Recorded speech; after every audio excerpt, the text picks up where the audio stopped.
Olá, boa tarde. Aqui é o Giuseppe falando. Hoje é quarta-feira, são 4h40, estamos começando a reunião do Journal Club. Na verdade, a primeira reunião do Journal Club do ano, por via remota. Quem vai apresentar os dois casos da revista Radiology é a Lilian, nossa fellow aqui do abdômen. Vou passar a palavra para ela no final da cada apresentação. Vou fazer uns breves comentários. Só avisar o pessoal que hoje não teremos casos, só teremos essas duas apresentações de artigos. Então, passo a palavra para a Lilian. Obrigado, Lilian. Olá, boa tarde a todos.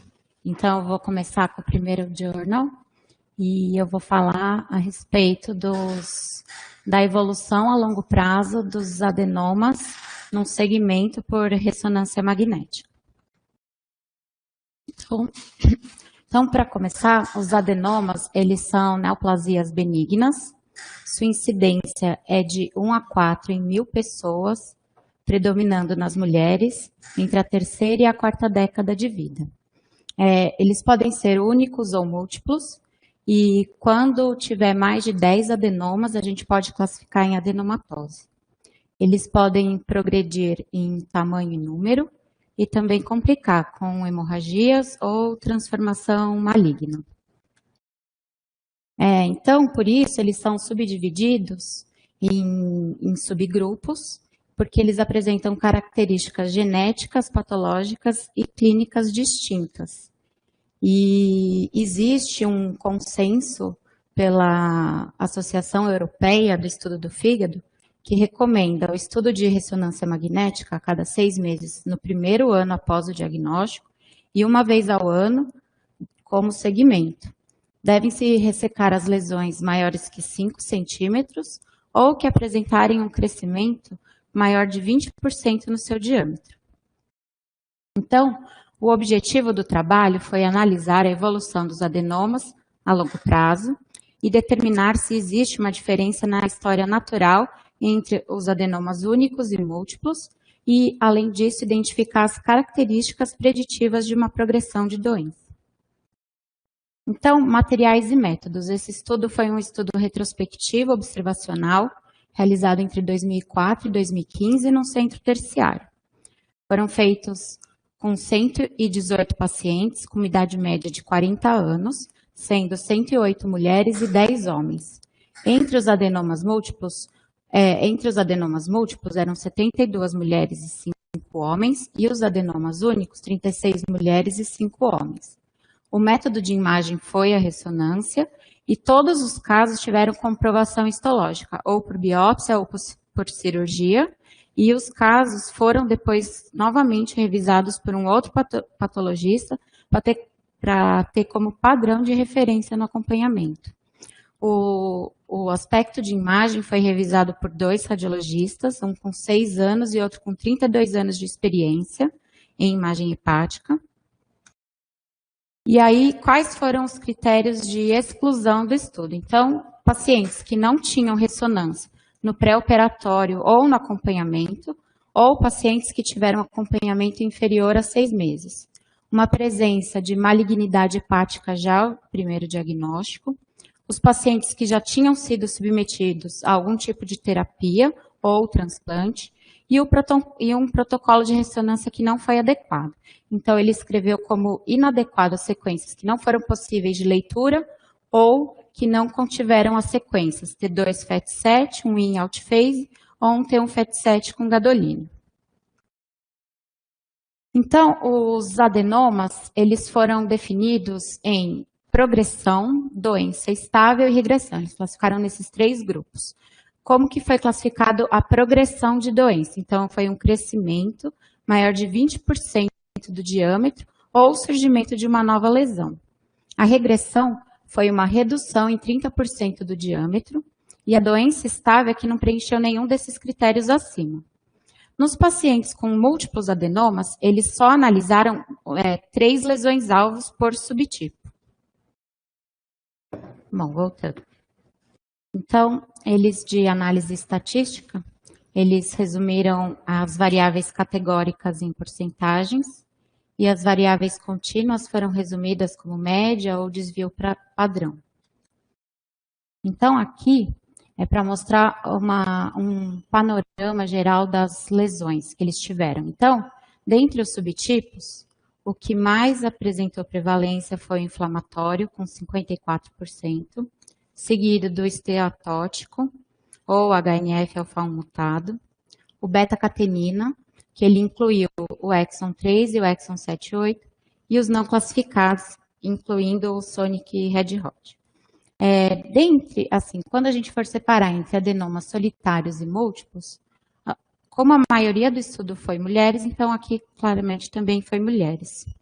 Não teve alteração em relação ao uso de contraceptivo oral entre os adenomas solitários e múltiplos, e nem em relação ao tempo de contraceptivo, uma alteração significativa. Uma diferença, significativa entre eles.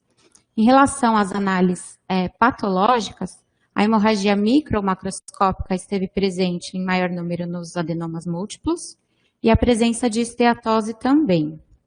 Em relação ao tamanho, ao diagnóstico, as lesões solitárias elas foram muito maiores, tiveram 6,1 centímetros versus nos múltiplos de 3,5 centímetros.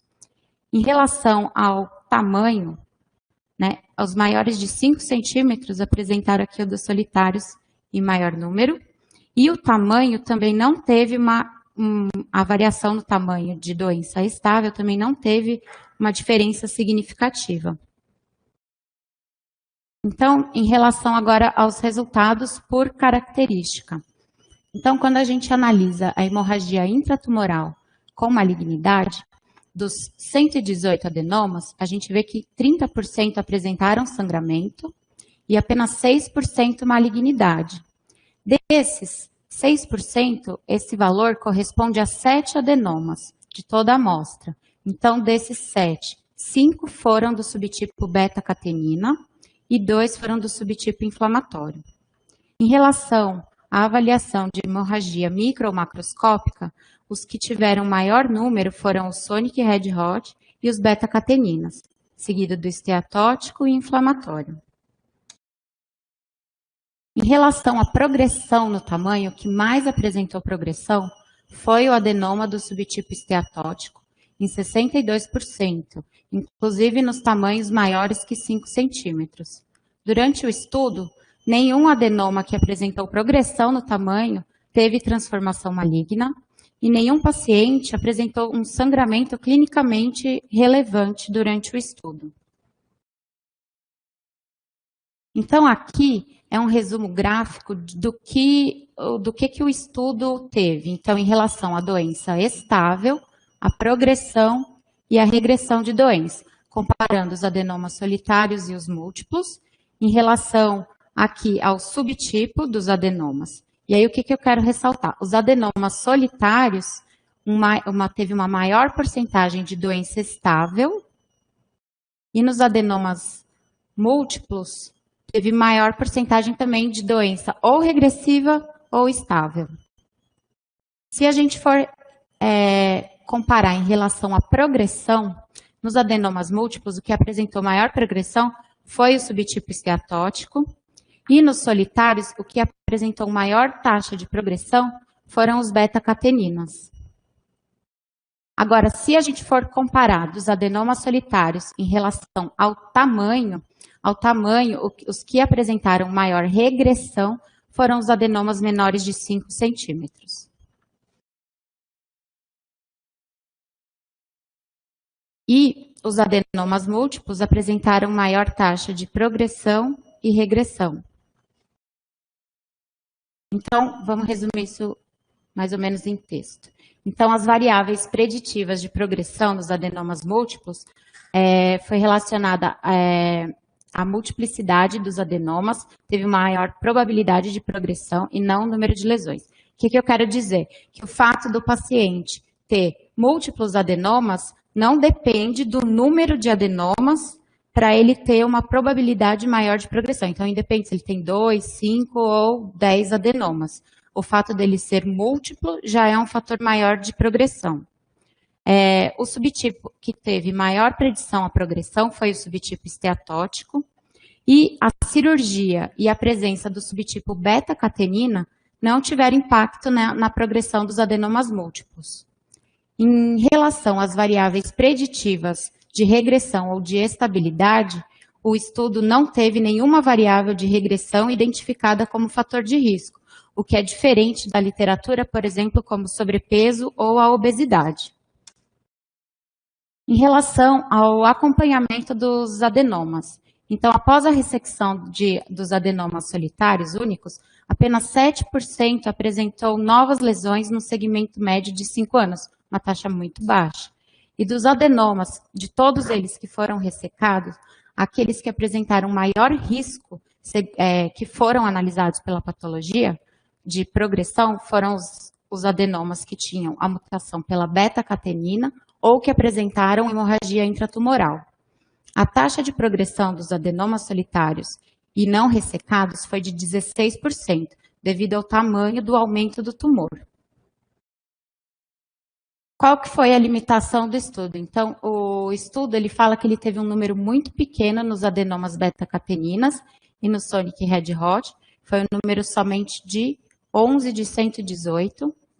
O estudo foi retrospectivo e alguns dados referentes ao tipo de adenoma, em referente ao peso, foi feito por uma entrevista por telefone, o que pode ter algum tipo de viés.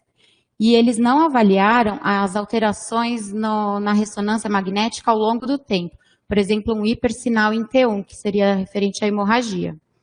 E ele também fala que o que ele usou como progressão, regressão ou doença estável não é padronizado para o adenoma. Então, concluindo, em relação aos adenomas solitários, o que o estudo falou? Que a vigilância ela pode ser descontinuada, exceto nos adenomas que contiverem a beta-catenina ou tiverem focos de malignidade após ressecção. Em relação aos adenomas múltiplos, teve uma maior probabilidade de progressão, independente do número de adenomas. O subtipo esteatótico foi o mais prevalente na progressão. E a taxa de progressão nos pacientes que foram submetidos à cirurgia com pelo menos uma lesão foi semelhante à taxa dos pacientes que não foram submetidos à cirurgia.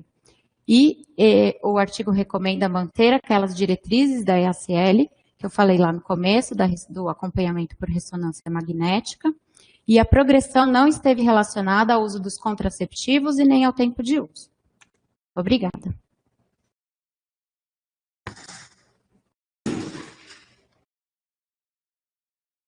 Muito bem. Lilian, volta, por favor, para o começo da apresentação. Deixa o título aí, isso, obrigado. Eu vou fazer alguns comentários sobre a forma de apresentação, o conteúdo e o formato da apresentação, e sobre o conteúdo do artigo, propriamente dito. Nesse primeiro momento que vocês estão começando a fazer as apresentações, a gente vai fazer algumas contribuições, vamos dizer assim, mais construtivas, para procurar tornar mais efetivas e mais eficientes as apresentações. Tá? Bom, então, trata-se de um artigo, um dos primeiros artigos que acompanha um grande número de adenomas ao longo do tempo, para procurar, como você mostrou, identificar critérios preditivos de progressão, regressão ou estabilidade. Né? Bom, então o título nesse aspecto, ele te dá uma excelente ideia do que você vai ler no artigo, certo? No texto. Vamos ao próximo, por favor. Bom, aqui você fez uma breve introdução, contextualizou, né, o tema, o próximo. É a mesma coisa. Aqui tem um dado importante, volta um instante, isso aí. Considera-se um crescimento, né, significativo, um aumento acima de 20% do seu diâmetro ao longo dos anos, né? Em um intervalo de 6 meses, no primeiro ano, ou maior, maior que 20%, um controle anual. Então, de 4 para 5, né? De 3 para 4, né? Maiores do que 20%. Isso não é um consenso, mas é uma tendência. O que se sabe, o consenso, acima de 5 centímetros, aumenta significativamente o risco de sangramento e malignização. Por isso que a indicação de ressecar. Próximo. Bom, tem os objetivos, estão muito claros. Ok. Aqui você contextualizou os materiais e métodos, mostrou a casuística que foi analisada. Os dois radiologistas foram em consenso, né? Eles sabiam que eram adenomas, não sabiam o tipo de adenoma e nem como é que eles progrediram com o passar do tempo, né? Sabia. Muito bem, próximo.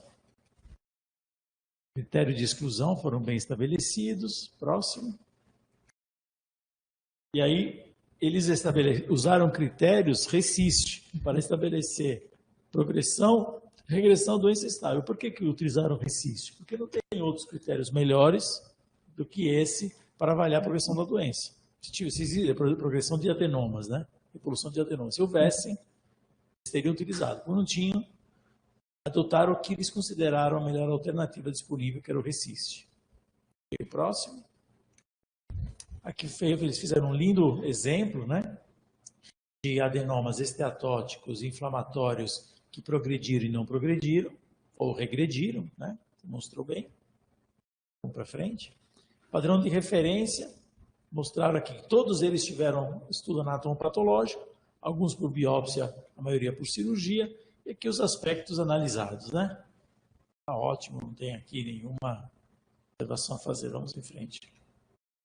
Análise estatística, aqui eu vou fazer uma observação, a fonte muito pequena, certo? Olha como ficou o espaço em branco. Você pode utilizar a fonte 24, no mínimo 24, de preferência 28, 32, né?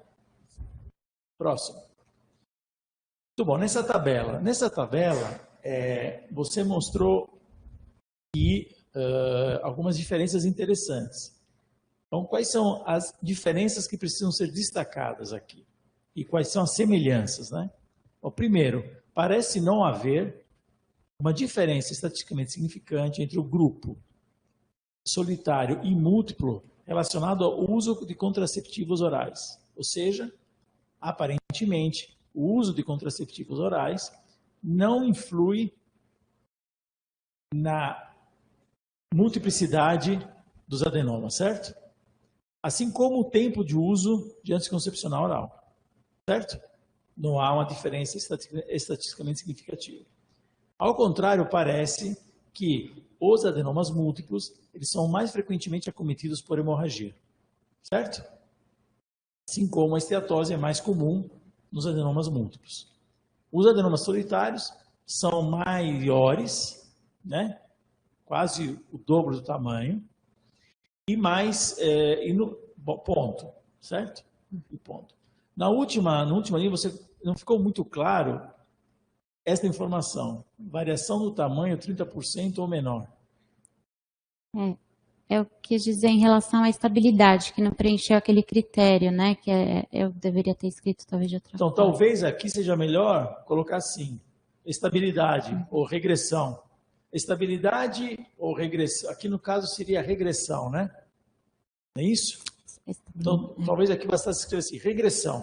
Solitário 18%, múltiplo 36%. E você comentou que não houve diferença significativa entre os dois grupos, mas acho que houve.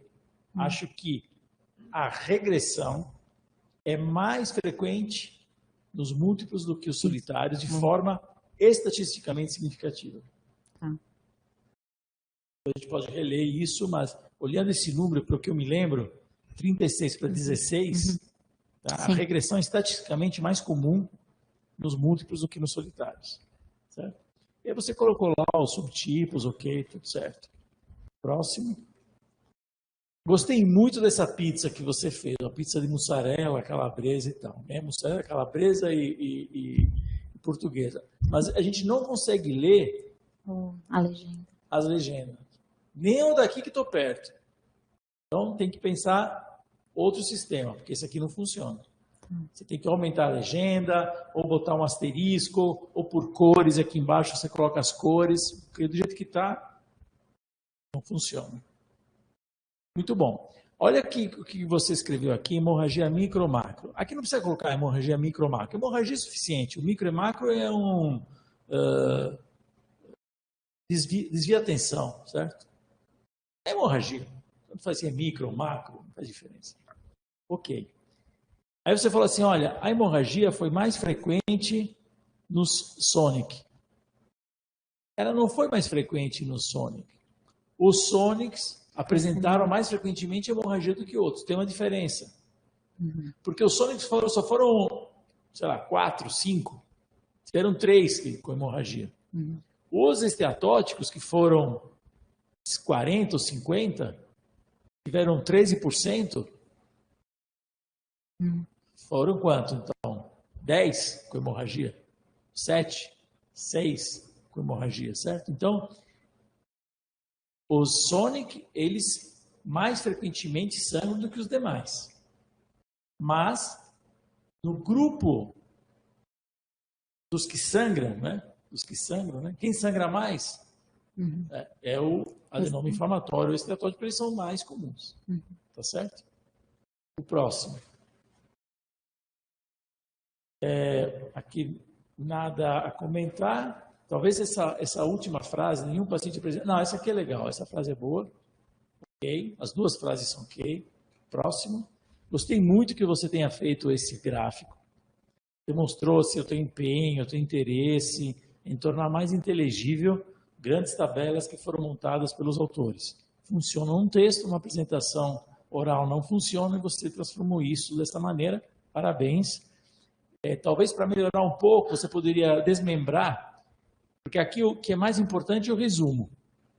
Né? Você poderia fazer esse slide desse jeito, tirando o resumo, e depois você mostra um outro slide só com o resumo e destacando a análise global de todos os adenomas. Mas ficou muito bom. Parabéns.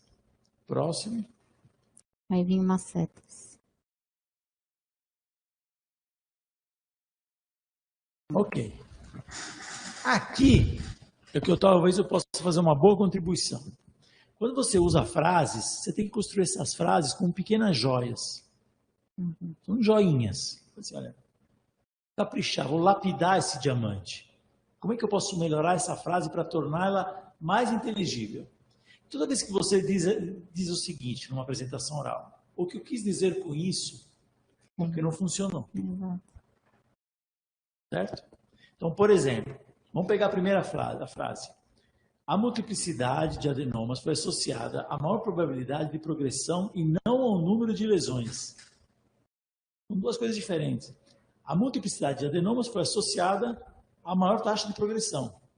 Ponto. O número de lesões não influenciou, não esteve associada ao maior índice de progressão. São duas frases diferentes. Não precisa colocar entretanto, por outro lado, né? Olha essa frase solta, relacionada ao subtipo esteatótico. Então, poderia ser. O tipo esteatótico foi mais frequentemente associado à progressão.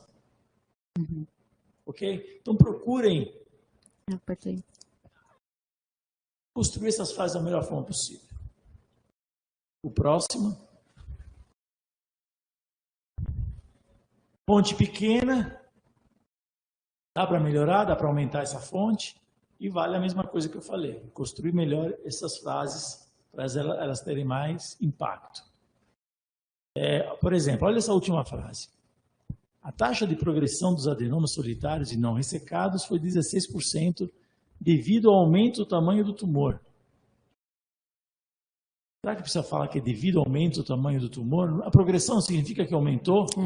Não necessariamente. Pode ser também por causa de novas lesões. Mas para quem está lendo, é importante dizer o seguinte, olha, os adenomas solitários progridem 16%. Ponto. É isso que eu vou levar para casa. Está ótimo. Cuidado com... volta um instantinho.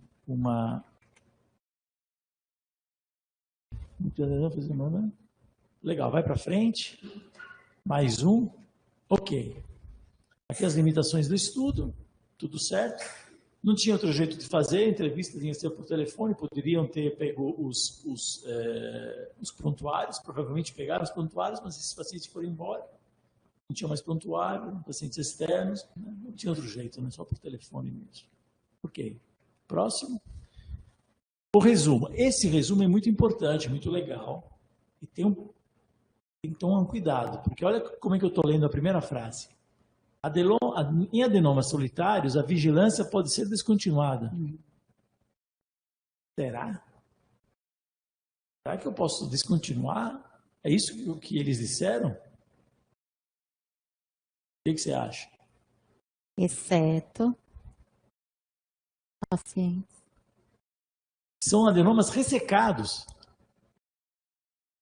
O paciente que tem um adenoma ressecado, certo? Ele pode ter a vigilância descontinuada. Ele não precisa fazer controles pós-ressecção, exceto quando este adenoma ressecado tinha evidência de ser um tipo histológico beta-catenina ou ter focos de malignidade. Então, aí faltou o quê? A palavra ressecados. Adenomas solitários previamente ressecados, certo? Ou pacientes com adenomas previamente ressecados não precisam ser acompanhados, exceto quando esses adenomas que foram ressecados tinham, eram beta-catenina ou tinham focos de malignidade. Certo? Ok, próximo. E aí, aqui, só te dar eu comentei isso, né, gente? A estrutura é uma só. Toda vez que vocês forem na apresentação, é uma única estrutura. Título, introdução, objetivo, material e método, análise estatística, resultados, discussão e conclusão. Isso é o mínimo. Vocês podem colocar alguma coisa a mais? Podem. Vai ter um resumo. Tem que estar a palavra conclusão. Tem que estar a palavra material e método. Cada slide que vocês forem apresentar, uma apresentação de abstract, apresentação de trabalho no congresso, cada slide tem que ter um título que remete a que partes do trabalho vocês estão falando. Aquilo que vocês estão informando, a introdução. É o objetivo, a conclusão, está escrito. Então, resumo ótimo. Das duas, uma. Ou você coloca um slide a mais de conclusão e repete a conclusão dos autores, ou você troca a palavra de resumo e coloca a conclusão. Você pode colocar mais. Olha, terminou o trabalho, agora eu vou fazer minha contribuição. Vou fazer o meu resumo do que eu aprendi com esse trabalho. Perfeito, é uma coisa a mais, mas a estrutura básica tem que estar toda lá. Ok? Eu não vou passar o microfone para todo mundo, por razões evidentes, mas se vocês tiverem alguma pergunta, alguma observação, eu repito aqui no microfone.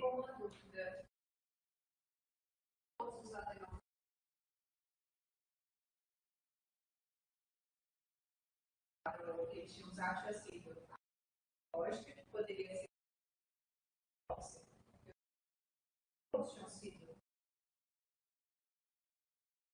por isso eu tinha chegado à mesma conclusão que a Lívia, que o adenoma solitário não precisa seguir.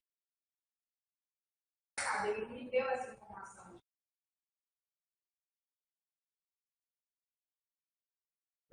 Ok. A Júlia está dizendo o seguinte, olha, nem todos os adenomas foram ressecados. É verdade. Um terço foi só biopsiado. Então, 38%, alguma coisa assim. E, portanto, eles não foram ressecados, né? O que eu comentei sobre adenomas ressecados ou não ressecados não valeria, né? Então, eu concordo com você.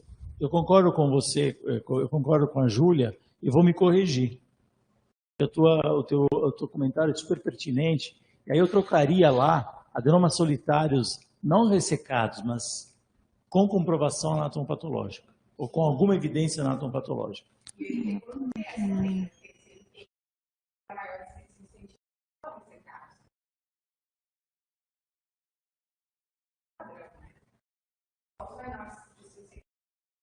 Não seriam acompanhados por causa da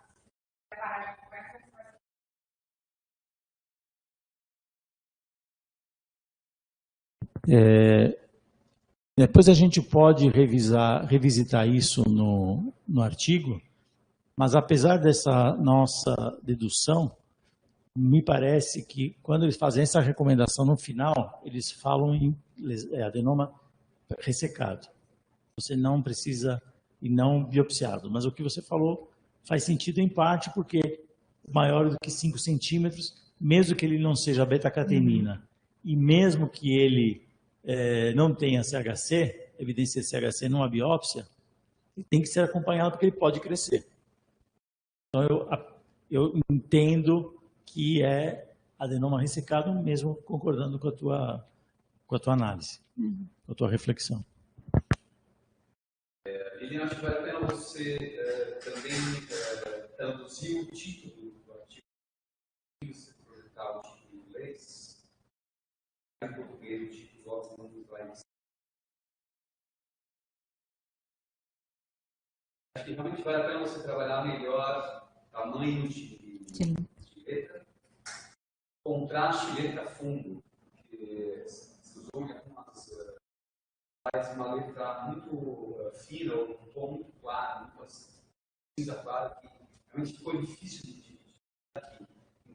Mais contraste entre o fundo e a letra para poder ficar mais. Em relação a gente, eu queria te perguntar, não sei se eu perdi ou não, quantos por cento dos adenomas múltiplos tiveram progressão? Voltar. O Daniel está perguntando aqui para a Lilian qual a porcentagem de progressão dos adenomas múltiplos. Ele separa em subtipos, né? Então, os adenomas múltiplos, relacionado a um subtipo, a regressão e progressão são inferiores a 40%. E relacionado a dois subtipos, a progressão e a doença estável têm estatisticamente a mesma progressão. Você citou que os adenomas múltiplos são mais frequentemente apresentam progressão no acompanhamento. Em relação à progressão, não regressão, progressão. Progressão. Quantos por cento dos adenomas múltiplos tiveram progressão no follow-up? Deixa eu só facilitar aqui a vida. Olha, esse gráfico é legal. No resumo dos adenomas múltiplos, porque quando você está frente a adenomas múltiplos, você não sabe que subtipos são, você só sabe que são múltiplos, são adenomas e são múltiplos. É muito bacana porque é fácil de lembrar. É um terço, um terço, um terço. Um terço progride, um terço estável, um terço regride. Que é mais ou menos, você vê que as três colunas são mais ou menos iguais. E ela mostrou uma tabela que acho que é anterior a essa, Lilian. Mais uma, ali. Deixa eu ver se ela mostrou aqui. Cadê? Ah, não é. Acho que no original tinha. Um terço, um terço, um terço. Enquanto que nos solitários, 90%, 80% são estáveis, 10%, 15% regridem, progridem e nenhum regride. Então, né, a maior parte dos únicos são estáveis, uma pequena parte evoluem e nenhum regride. Isso.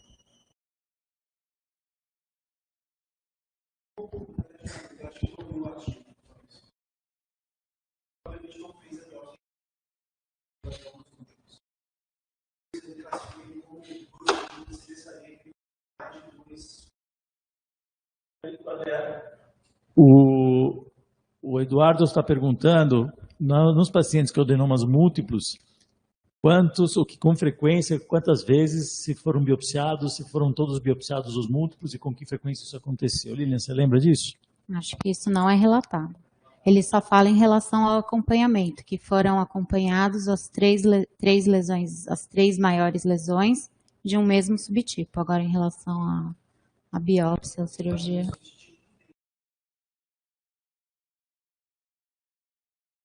Pelo menos duas, né, para você poder falar de dois subtipos.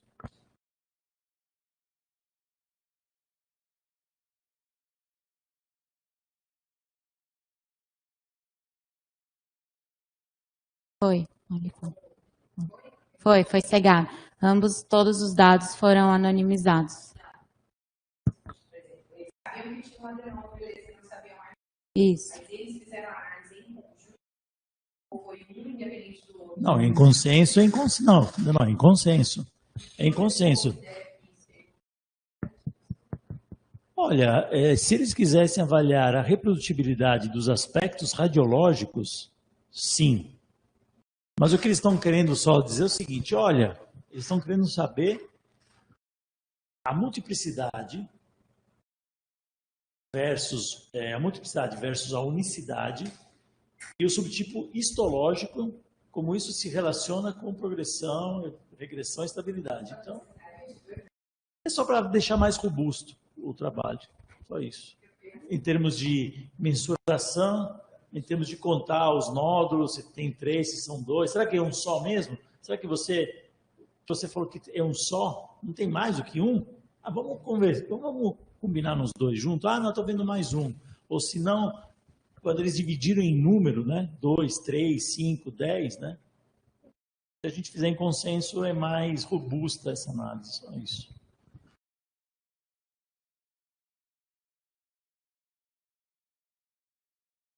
Vamos lá para o próximo, Lilian? Vamos.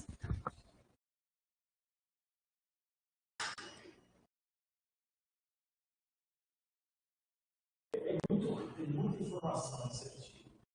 Para vocês deixarem isso guardado, uma discussão de adenomas, uma aula de adenoma, de sangramento, de progressão.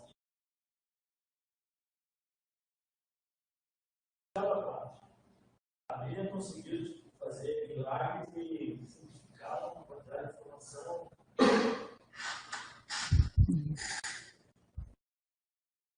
Bom, o segundo artigo, vamos lá, vamos dar continuidade.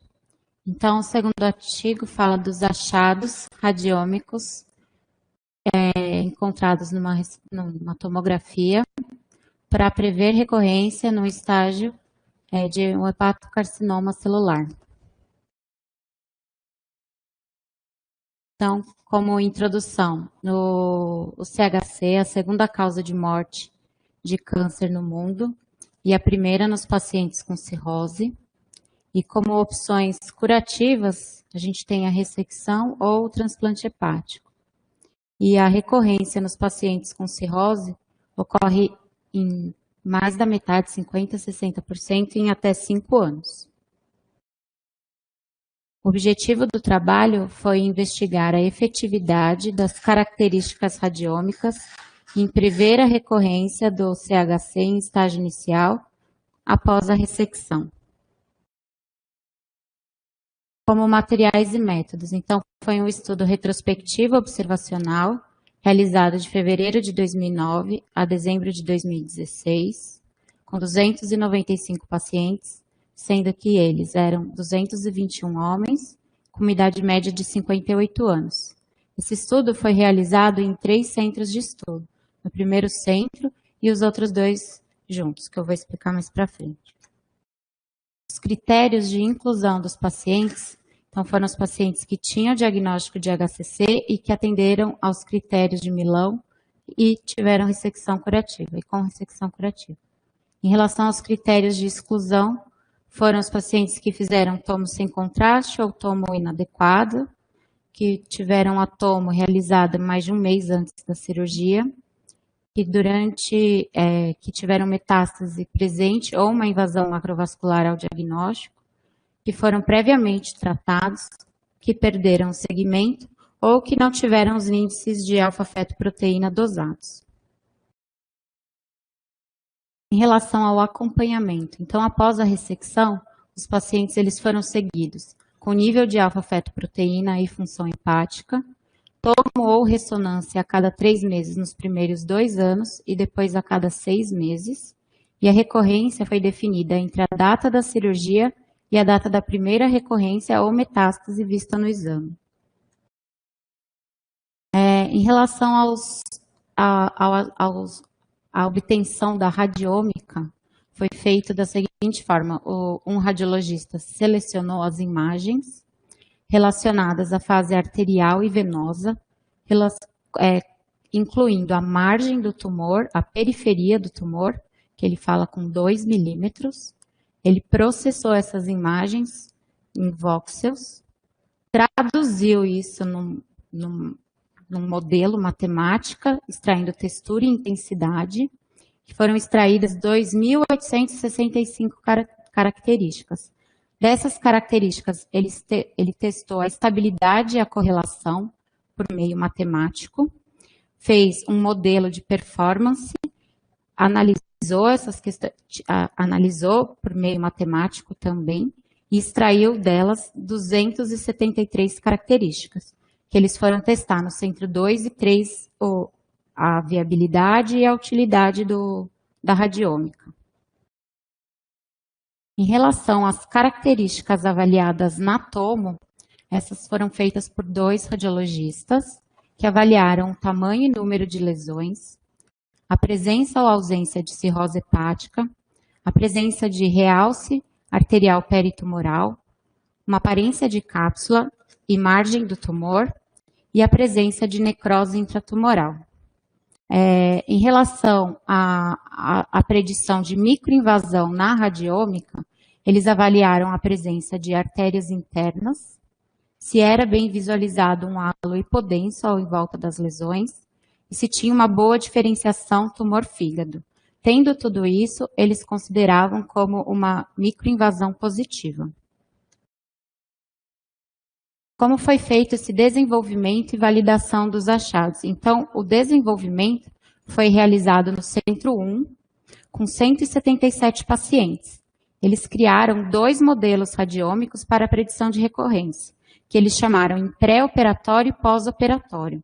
O pré-operatório incluiu características clínico-radiológicas, que incluíam os valores séricos de alfa-fetoproteína e relacionado ao número de tumores, e o pós-operatório era relacionado às características do pré-operatório mais variáveis patológicas, como uma invasão microvascular e a presença de nódulos satélites. Eles criaram 2 modelos clínicos antes e após a cirurgia para poder testar no centro 2 e 3. E a assinatura radiômica foi o relacionado ao tumor e à periferia.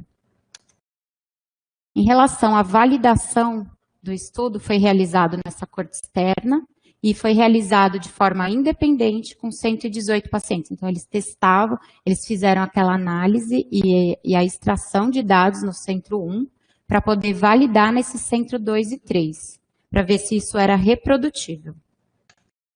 Então, como resultados, eles tiveram uma média do acompanhamento dos pacientes por 51 meses, mais ou menos. As 273 características que eles extraíram, 20 foram usadas para a assinatura da radiômica. Teve uma concordância entre os 2 radiologistas, que foi referida como excelente, sendo de 0,8 para a margem tumoral e 0,92 para a presença de necrose intratumoral. Em relação às características, em relação ao desenvolvimento do centro 1, em relação ao teste, a gente pode ver que a maioria não tinha cirrose, eles eram solitários, os níveis de alfa-feto estavam aumentados, e a presença de realce arterial peritumoral no teste, necrose, em relação à margem, todos aqueles graus. E em relação à análise patológica que ele relacionou após a biópsia. Então, com isso, ele fez um estudo que demonstrou que essas curvas, ou a eficiência em predizer o desfecho, foi superior aos modelos quando comparados às classificações clínicas. Então, aqui ele cita aqui, ele põe o modelo pré, o modelo pós, modelo clínico pré e o modelo clínico pós, e ele compara com o que existe na literatura, por exemplo, modelo coreano, enfim, modelo BCLC, e aí eles concluíram que esses achados tinham reprodutibilidade e confiabilidade. Todos eles, essas 4 curvas aqui, representam esses modelos que eles criaram. Em relação à estratificação de risco e recorrência, então, em relação ao modelo pré-radiômico e ao modelo teste, em relação ao modelo pós-operatório radiômico e ao modelo teste.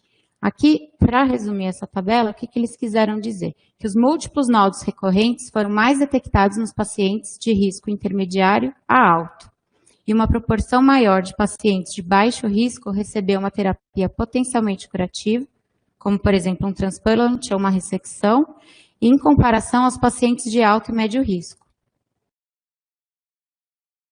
Aí aqui, esse grupo que que ele subdividiu em baixo risco, intermediário risco e alto risco, se relacionavam às terapias curativas e à presença de múltiplos nódulos. Então, aqui, com 2 anos de acompanhamento, eles viram que os testes que eles criaram estavam superior aos testes clínicos já existentes. E com 5 anos, essa mesma reprodutibilidade e benefício também continuava. Então, os resultados verdadeiramente positivos, menos os resultados falsos positivos, foram relacionados a um dano relativo de tumor não detectado em comparação com o dano de tratamento desnecessário. E a discussão. Então, os 2 modelos radiômicos que eles integravam, os pré-operatório e outro pré- e pós-operatório, que eles proporcionaram? Uma melhor capacidade prognóstica, um menor erro de previsão e uma melhor utilidade clínica quando comparado com os outros modelos e sistemas. E aí os resultados foram divididos conforme aqueles subgrupos, em alto, intermediário e baixo risco. No alto risco, eles concluíram que no modelo pré-operatório era interessante colocar o paciente já na fila de transplante, e no modelo pós-operatório, o alistamento profilático antes da recorrência. Em relação ao risco intermediário, eles falaram que era melhor ter uma vigilância intensiva com terapia adjuvante, porque os pacientes em 5 anos tinham uma alta taxa de recorrência, e os pacientes de baixo risco tinham uma recorrência em 2 anos menor a 8%, então eles podiam ter uma menor vigilância e não precisariam de uma terapia adjuvante tão potente quanto as do alto risco. E aqui é só para exemplificar de maneira gráfica. Conclusão. Então, com a radiômica, pôde melhorar o suporte à decisão clínica para pacientes com CHC em estágio inicial, e esses modelos propostos com essas características pré-operatórias e pós-operatórias ajudaram a prever essa recorrência do tumor no estágio inicial. Em relação às dificuldades do estudo, metade dos pacientes durante o estudo apresentaram uma recidiva do tumor. Então, o que eles alegaram? Que o CHC no estágio inicial ele é muito heterogêneo e tem resultados diversos. E aí a radiômica tem uma dificuldade, eles tiveram uma dificuldade em conseguir essa parte da heterogeneidade dos tumores.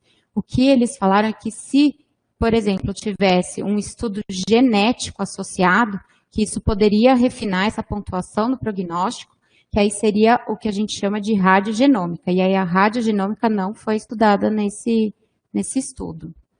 Ele fala que a amostragem dos pacientes pode ter viés, porque como foi um estudo realizado na China, a maioria dos pacientes que eles têm lá é relacionado à hepatite B, e ele também fala que a extração dos dados de radiômica pode ter uma dificuldade na reprodução, porque foi realizado somente uma marca de aparelho de tomógrafo.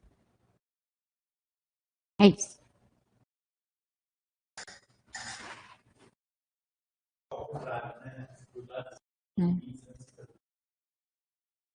Tá bom. Bom, a Lilian, só me tira uma curiosidade. Quando a gente conversou por telefone, por WhatsApp, sei lá, acho que não lembro mais como é que nós conversamos, você falou assim para mim, esse artigo, esse aqui é mais fácil que o outro. Pois é. Foi isso mesmo que você falou para mim? Foi. Ah, tá. Tá bom.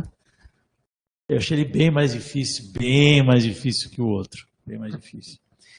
Bom, deixa eu ajudar um pouquinho a Lilian e vocês também A entender.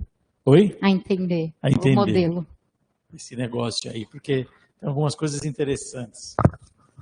Depois eu vou abrir para pergunta. É o seguinte, ó.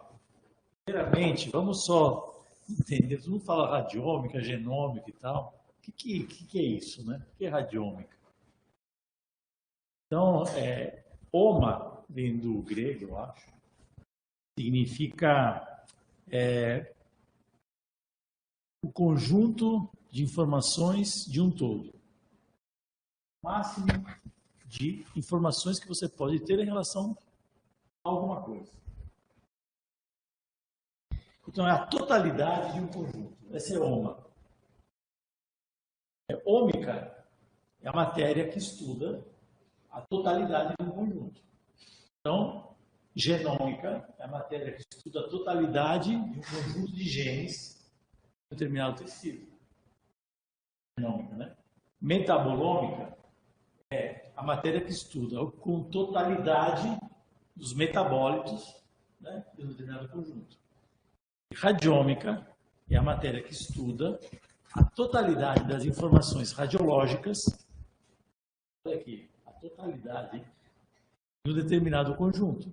Radiogenômica é a matéria que estuda a totalidade das informações radiológicas e genéticas de um determinado conjunto. Um todo, né? Que pode ser um tecido, pode ser um tumor, whatever. Como é que eu faço para avaliar a totalidade de um conjunto? A gente não consegue, né? Totalidade de informações radiológicas de um conjunto.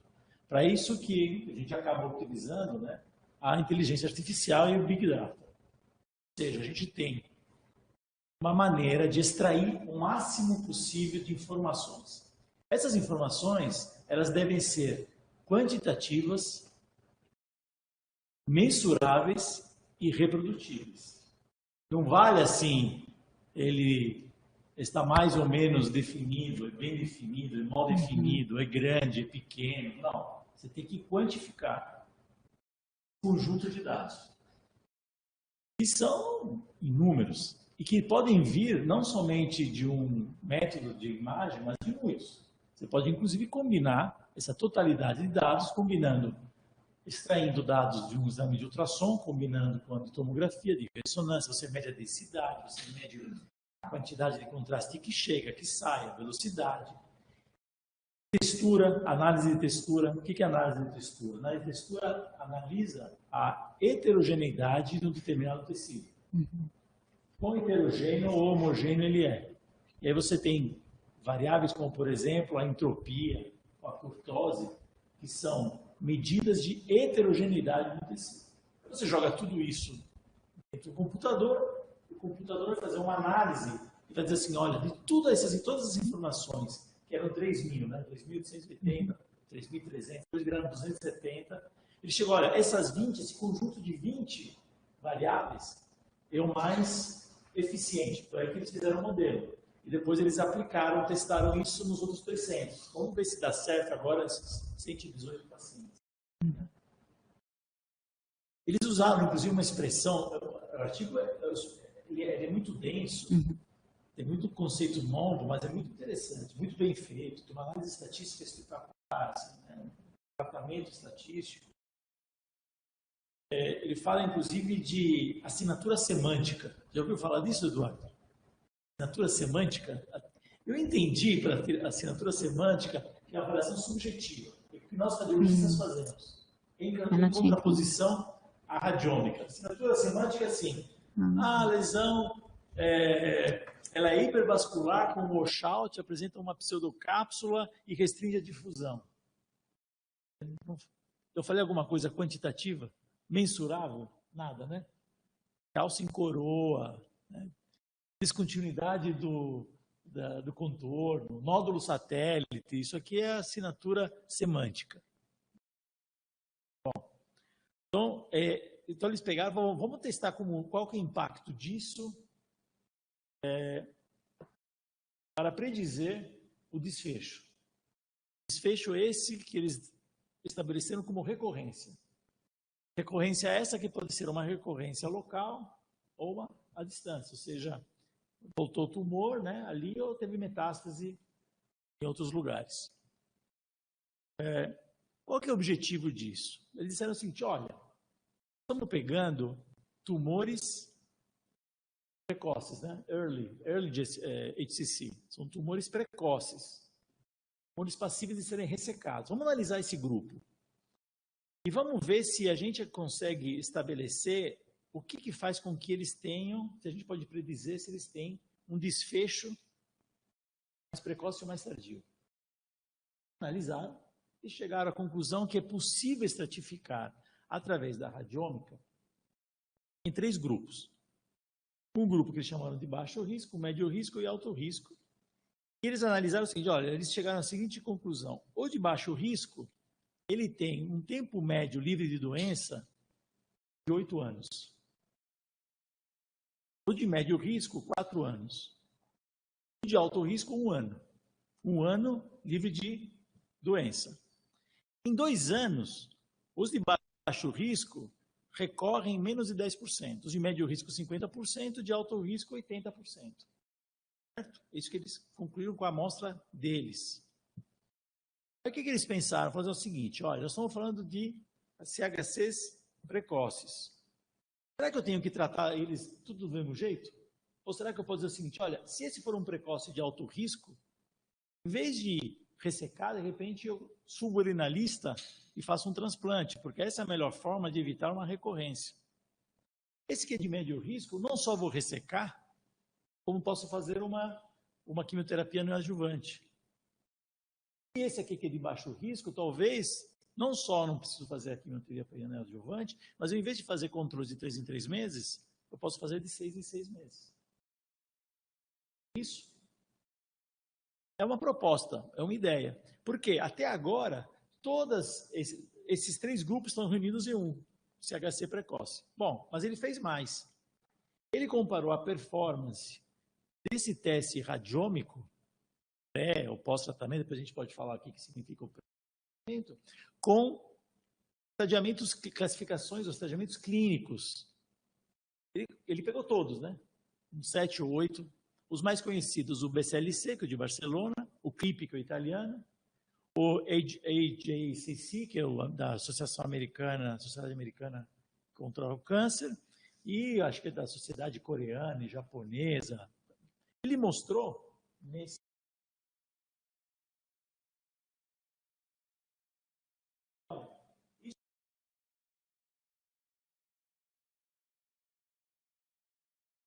a recidiva depois da cirurgia.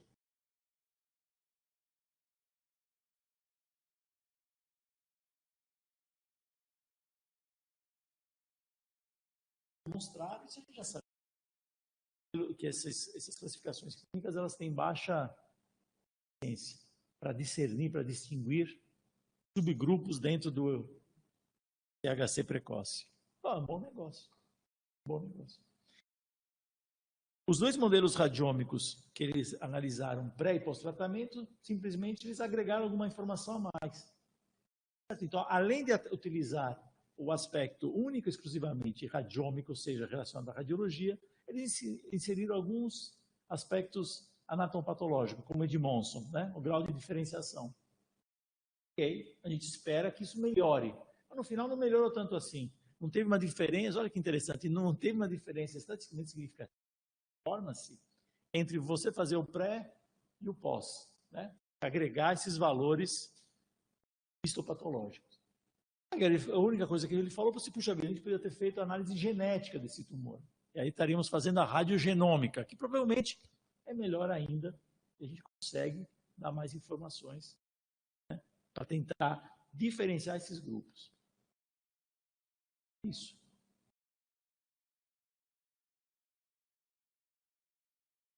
Você pega na radiômica um tumor de baixo risco, essa sugestão de tratamento que ele faz depois, alto risco vamos transplantar, o médio risco vamos fazer uma cirurgia mais química, e o outro vamos fazer X. Ele baseou essa sugestão de tratamento? Nada, é apenas uma sugestão. Ele falou assim, olha, é a reflexão, o que motivou esse trabalho é o seguinte, olha, como esses pacientes, nós tratamos eles todos iguais. Todos eles preenchem os critérios de Milão, são considerados CHC precoces e nós tratamos eles, se possível, ressecando. Certo? Será que eles vão evoluir diferente? Eles evoluem disso. Esse cara não evolui todos iguais. Tem gente que tem paciente que evoluiu livre de doença, demorou um ano, e tem outro cara que demorou 8 anos. Mas eu tratei eles da mesma forma. Então, alguma coisa está esquisita aí. Será que eu posso predizer o desfecho? Não, eu consigo predizer com a eficácia de 0,77, um ROC, na curva ROC de 0,77, muito melhor do que um BCLC, um clipe da vida.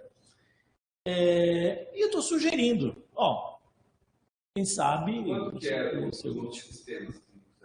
Oi? O potencial preditor dos sistemas. Muito baixo, tá ali,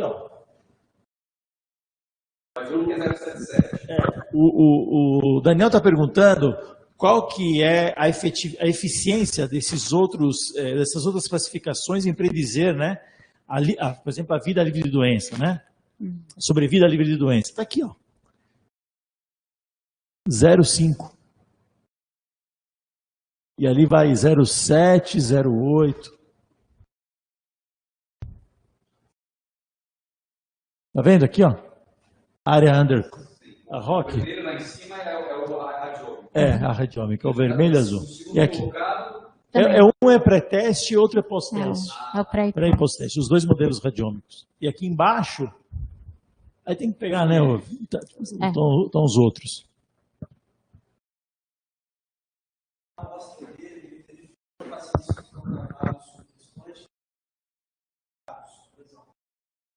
Na amostra deles, todos eles foram ressecados. Todos eles foram ressecados. Os 280 pacientes foram ressecados.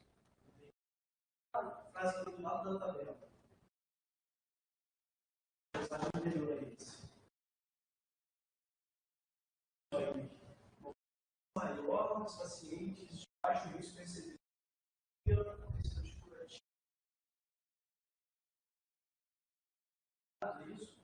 Perguntar para a Lilian, né? Lilian, o que você quis dizer com essa frase aí? Isso, exatamente. Eles tinham ou transplante ou ressecção. Depois da recorrência. Após. E todos os tumores eram únicos e menores que 5? Todos os tumores preenchiam os critérios de Milão. Todos dentro do critério de Milão. Então não eram todos únicos. E todos eles eram menores do que 5 centímetros. Isso aqui, A média foi 3,4 centímetros na amostra de desenvolvimento e na amostra teste de 3,2 centímetros. Tem uma figura do artigo, depois eu sugiro vocês que não tiver lido, dê uma lida, que organizou, muito bacana, a primeira vez que eu vi isso no artigo, que ele organizou todos os sinais, os critérios radiológicos que ele utilizou para avaliar, fazer a assinatura semântica, que ele chama, os critérios qualitativos. Aqui tem um exemplo, mas aqui a Lilian resumiu isso no quadro, mas eles pegaram num quadro só, todos eles ser positivo, negativo, você bate o olho, achei muito bem feito. E eles falam quais foram as características radiológicas que eles escolheram? A assinatura radiômica? Aquelas 20 características que o computador mostrou que são as melhores para a gente. Ele mostra de maneira gráfica. Não. Isso. Agora, ele não fala qual é. Não, ele mostra mostrou. em maneira de gráfica.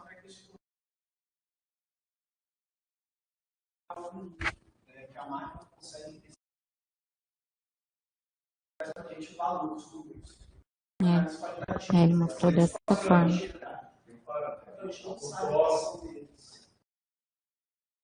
Eu procurei essa resposta no artigo, ele só cita e mostra um gráfico de dispersão, onde ele começa... Esse aqui embaixo. Não, esse daqui. Esse aqui, né? Esse aqui, ali, esse aqui. Esse daí, exatamente. Esse aqui, Esse daqui. Então ele sai de 3.000 e é isso que ele mostrou. Inclusive esse gráfico, depois está maior, está naquele online, né? No apêndice. No apêndice. Mostrando como ele... Quer dizer, mostrando. Eles, nós estávamos aqui e o computador, a inteligência artificial falou, usa esse bico ali que dá certo. Eu não sei como. Eu espero nunca saber.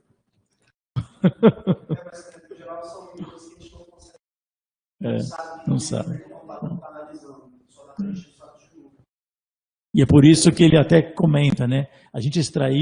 Nós extraímos esses dados num determinado tipo de equipamento que eventualmente poderá não ser reprodutível em outro. Eu acho que no final das contas vai sim, porque o dado chega bruto e DICOM e ele vai ser processado de qualquer forma, mas pode ter alguma diferença, né? Revolucionário, né? Sim, isso é fantástico, isso é fantástico. E o mais bacana de tudo é que isso tudo, essa informação, essa assinatura radiômica, né? Ela pode ser totalmente automatizada, né? Você aperta um botão, ele vai ter um programa que vai dizer, olha, se você está querendo estudar CHC, critérios preditores, né, de desfecho, de recidiva de CHC, esse é o programa que você vai utilizar. Você tem um software, ele solta lá, ele vai te dar um número, porque todos esse monte de critérios, Daniel, esses são transformados no número. Ele coloca tudo isso numa régua, que vai de 0 a 2, ele diz o seguinte, se essa régua mostrar números que vai de 0,2 a 1,7, que é... Não, esse aqui é o médio risco. Acima de 1,7 é alto risco e abaixo de 0,2 é baixo risco. Como é que ele chegou nisso? Modelo, né? Modelo matemático. Então, então aqui deu 1,8, alto risco, transplanta. Sim, né? Primeiro ele fez o modelo matemático e depois ele testou no segundo grupo, né? É uma calculada de forma errada, né? Ele utilizaram de radiômica para diferenciar cachorros de lobos. Tem lugares com cachorro que é mais fácil, né? Cachorro não se... E aí depois quando ele estava utilizando informação para diferenciar cachorro.